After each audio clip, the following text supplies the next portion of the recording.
Starvation as a weapon of war. For Steinbock, one of the starkest indicators of Israel's trajectory is its systematic use of starvation as a tool of war. He recalled how, long before October 7th, 4 out of 5 of Gaza's residents were already largely dependent on humanitarian aid, the result of years of deliberate economic strangulation. As he explained, Israeli officials themselves had admitted, in documents later revealed by WikiLeaks, that the goal was to keep Gaza's economy on the brink of collapse without quite pushing it over the edge. That policy is not simply about economics, but about controlling life itself. They started calculating what would be an adequate number of kilocalories for the people to manage, but not to cause a famine, Steinbock noted. He situated this grim calculus in a longer colonial history, comparing it to the British famine policies in India, which had deliberately set rations so low that millions died. In Gaza, he argued, the logic is similar. Perhaps only in the Warsaw Ghetto, we have seen something even worse. Propaganda and denial of reality. Alongside the weaponization of food, Steinbock highlighted a campaign of denial designed to obscure what is happening. Israeli spokespeople and their defenders insist that Palestinians are not starving, attributing deaths to disease or pre-existing conditions. To Steinbock, these arguments echo dangerous historical precedents. Their arguments seem very similar to the arguments you hear from Nazi Holocaust deniers, pulling up a photo of somebody overweight in Auschwitz to claim no one starved. But, he warned, denial could not be sustained forever. The reality is that ultimately the real data will come out, he said, adding that even many Israelis were becoming increasingly uncomfortable with what they see when they can see something that happens in Gaza. For Steinbock, the more such propaganda is repeated, the more it risks backfiring, not only morally but politically, because it lays bare the real objective, not truth but ethnic cleansing, taking over Gaza just as the West Bank. Institutional crisis. The decay, Steinbock stressed, is not only external but internal. He sees Israel's crisis as rooted in its transformation from a fragile democracy into something far more authoritarian.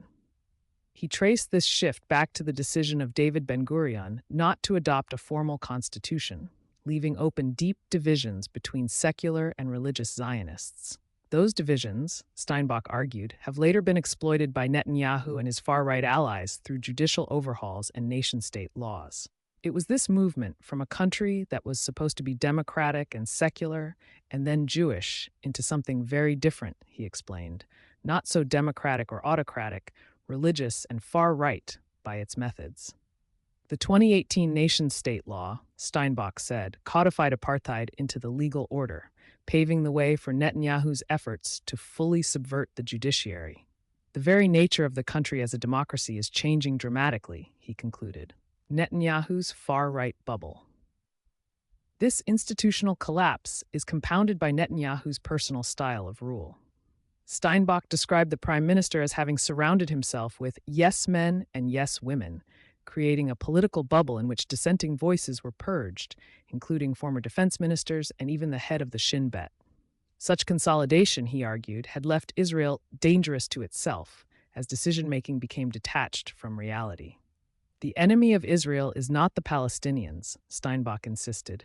There is an enemy that Israel has, and it is itself, its far right. The consequences, he said, are already catastrophic. What has happened in Gaza is the major collapse of morality in the early 21st century. It has already hurt so many Palestinians that I consider it catastrophic. By elevating extremist figures such as Smotrich and Ben-Gvir, Netanyahu has, in Steinbock's words, opened the henhouse for other foxes far more lethal than himself. The obliteration doctrine. The culmination of this decay, Steinbock argued, is what he called the obliteration doctrine, a strategy that combines 4 interlocking elements: scorched earth, collective punishment, civilian victimization, and indiscriminate aerial bombing. Unlike traditional military doctrine, it does not distinguish between combatants and civilians. The idea is that civilians are no longer just collateral damage, he explained. It is the objective to hurt civilians and civilian infrastructure. What is new in Gaza, he stressed, is the role of artificial intelligence in targeting, where kill probabilities replace human judgment. If it's civilians, all the better, then people will move faster if you're after ethnic cleansing, he warned. For Steinbock, this is not war in any meaningful sense. This is not war. It's mass butchery by any other name. We should call these things as they are and treat them as such.